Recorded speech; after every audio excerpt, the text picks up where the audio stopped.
촉진하고 환경과 상생하는 산림휴양 취선을 조성해서 쌍방간 소통 공간 창출 등 자연재해 사망자 9년 연속 제로화를 도전해서 따라서 제주특별자치도가 2017년 사업이 되겠습니다.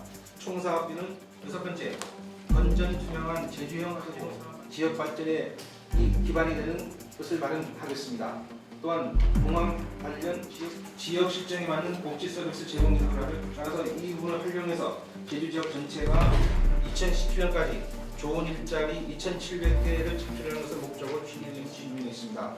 국회 차원에서의 부상금 청구 철회 여부를 문의드리겠습니다. 28쪽입니다. 지역 관광산업 경쟁력 강화를 위해서 실시간 예약 시스템을 공동 구축했습니다. 2017년 국비 중점 절충 대상 사업에는 신고기관들과 지금 희생자가 25명, 유족 190명이 지금으로 도약하는 목적으로 하고 있습니다.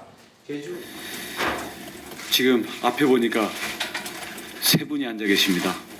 우리 세종시 빼고는 다른 시도는 제일 작은 데도 아마 8명이 앉아 계신 데도 있고 어떤 데는 많은 데는 50명이 넘게 앉아 계신 데도 있습니다. 우리 세 분만 계신 것이 어찌 보면 우리가 뜻을 모으기에 좋은 장점도 있지만 제주도의 규모의 한계에 부닥치게 될 일이 많을 거라고 생각을 합니다. 아마 정당으로 인한 한계를 느끼는 것보다는 제주도의 규모로 인한 한계가 더 우리 일을 해나가는 데 있어서 극복해야 될 우선 과제일 거라고 생각을 합니다. 그런 의미에서 우리 제주도정은 선거 때는 정당이 있겠습니다만은 도정을 수행하는 데 있어서 그리고 이미 도민들의 선택이 결정된 마당에 정당이라는 경계는 없습니다. 모두가 제주당, 그리고 제주발전당이라는 그러한 더 큰 방향성과 정신을 가지고 우리 의원님들을 뒷받침할 것이고 또 의원님들에게 협력을 구하기도 할 생각입니다. 다 아시는 것처럼 제주는 새로운 도약의 계기를 맞고 있기도 하고 또 한편으로는 과거로부터 이어온 많은 숙제들 그리고 미래를 위해서 풀어야 될 많은 과제들을 안고 있습니다.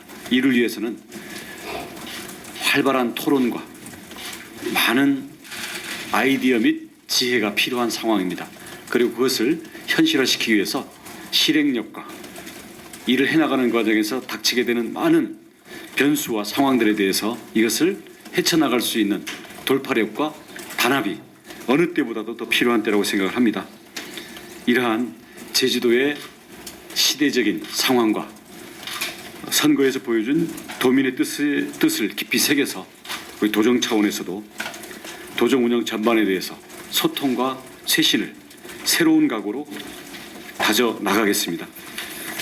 우리 의원님 세 분께서도 지금까지도 국회의 의정 활동을 통해서 또는 도의회 또는 우리 도의 지도자로서 많은 도움을 이미 주셨습니다마는 오늘 이 정책 간담회를 계기로 앞으로 제주의 도약과 제주 도민들의 꿈을 현실로 만들어 나가기 위해서 적극적이고 긴밀한 협의를 지속적으로 추진해 나갈 수 있기를 바랍니다.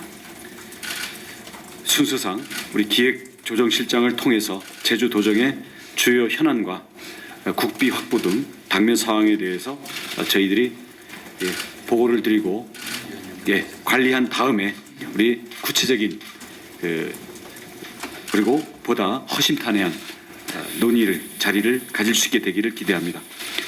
오늘 이 자리를 계기로 해서 앞으로 도민들이 도지사와 국회의원들이 배출한 출신 당이 달라서 도민들에게 걱정을 끼치는 일이 없고 오히려 더 많은 범위를 우리가 역할 분담을 통해서 감당을 해나갈 수 있도록 보완과 팀워크를 우리 도민들에게 발휘할 수 있게 되기를 바라고 저도 그런 차원에서 앞으로 노력을 하겠습니다.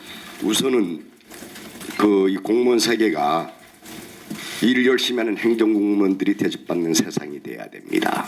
그런데 실력 없고 없는 사람들이 정치에 줄을 서가지고 출세하려고 하고 실력을 가지고 평가받는 세상이 돼야 되는데 이번에 저 12년 정치하면서 처음으로 이런 관건 선거 풍토를 보았습니다. 원지사께서는 잘 모르실 것 같은데 일하는 열심히 일하는 공무원들이 대접받는 그런 공무원 세계 만들어 주시기 바라겠습니다. 그 정치 공무원들이 원지사도 처음에 그랬죠. 정치 공무원 출석이 없애겠다고 그랬는데 잘 점검해 주시기를 바라겠습니다. 제도가 망합니다. 대한민국이 망합니다. 공무원이 제대로 서야 됩니다. 도청 담당 국장님들이 보다 좀 적극적인 의지를 좀 보여주실 필요가 있다라고 생각을 합니다.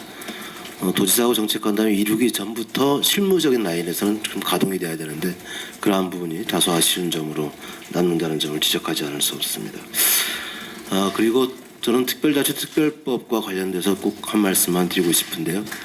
우리가 지난 10년 전부터 시작해서 출발을 해왔지만 그동안 1단계, 2단계 거쳐서 이제 6단계 제도 개선까지 이제 거쳐오는 과정이 오히려 저희도를 어렵게 하는 과정이었다라고 생각이 들고요. 저희 특별자치도청 공무원들을 더욱더 힘들게 하는 과정이었다. 제도 개선 발굴해내라, 규제 완화해내라 하는 정부의 지침과 이런 부분에 일방적으로 끌려가는 즉 수동적 입장에서 제도 개선을 추진해 왔다면 저희 같은 경우 더불어민주당 내에서는 특별자치특별법을 전면적인 개정의 방향으로 즉 지난 10년의 성과를 되돌아보고 지난 10년의 성찰의 과정을 통해서 새롭게 어떤 비전과 과제들을 수립해 나갈 것인지 보다 근본적인 접근 방법이 필요하다고 생각합니다. 그래서 저는 이와 관련해서 당내에 저희 특별자치도 특별법 전면 개정을 위한 TF팀을 신설해서 이 문제에 대해서 의원님들과 함께 같이 의논해 나가겠다는 말씀을 드리겠습니다. 지방의 의원으로서 활동을 하면서 그런 생각을 했습니다. 특별자치도 출범 이후에 우리 특별자치도가 특별자치도라고 하지만 실제 많이 소외되고 있는 홀대받고 있는 이런 것들을 좀 개선을 해보자. 의회에서도 여전히 우리 특별자치도에 대한 홀대론을 주장을 했었고 여러 가지 사안들이 있죠. 중앙정부의 새로운 시책들을 좀 이끌어내야 되고 아울러서 이제 특별자치도 특별법에 관한 개정들이 좀 필요하다. 법의 목적 그리고 구체적인 개념, 국제자유도시가 우리에게 신종 비전으로서 적정한지에 대한 검토 좀 필요하다고 봅니다. 그런 검토가 함께 이루어졌으면 하고요. 아울러서 행정체제 개편에 대한 이야기를 다시 해야 된다고 저는 생각을 합니다. 그 이유는 무엇이냐면 우리 도의 제주특별자치도의 공무원들의 경쟁력, 경쟁이 존재하지 않는 사회에 이렇게 들어와 있는 우리 특별자치도를 새로운 경쟁력을 갖기 위해서는 반드시 이 문제에 대해서 새로운 검토가 필요하다고 생각이 되어집니다. 아울러서 지난 이제 유원지 특례 관련해서 우리 의원님들과 지사의 견해가 좀 달라서 국회에서 좋은 모양새는 아니었다고 생각합니다. 저는 이러한 것들이 좀 사전에 협의되어지고 협력되어진다고 생각이 되어집니다. 유원지 특례와 더불어서 신공항이라든가 그다음에 신항만 문제도 마찬가지로 좀 더 이런 문제에 대해서 국회와 그리고 도 당국과 사전에 정책 조율들이 좀 필요한 것이다 이렇게 생각을 하고요. 앞으로 그러한 것들이 좀 이루어졌으면 하는 바람을 갖습니다. 그리고 강창일 의원님께서도 말씀하셨는데 지사님께서 알는지 모르는지 모르겠지만 어쨌든 간에 지난 선거 과정 안에서 공무원들의 이제 선거 개입 행위들이 이렇게 일정 정도 들려오고 이러한 모습을 하면서 사실 우리 도의 경쟁력이 어려움에 처할 수 있겠다 이런 생각을 하게 됐습니다. 그래서 앞으로 이제 그러한 것들이 되지 않게끔 이렇게 이제 제도적 시스템들을 마련하는 것 매우 중요하다고 보아집니다. 저는 이제 앞서 우리 의원님들도 말씀하셨지만 이렇게 정당을 떠나서 우리 제주도민의 행복, 제주도를 위한 것이라면 크게 협력해 나가겠습니다. 협력을 기본적 방점에 찍고 일을 해나가겠다는 말씀을 드리고 의견이 달라진 부분은 정책을 조율해서 함께 결정해 나갔으면 하는 바람을 갖습니다.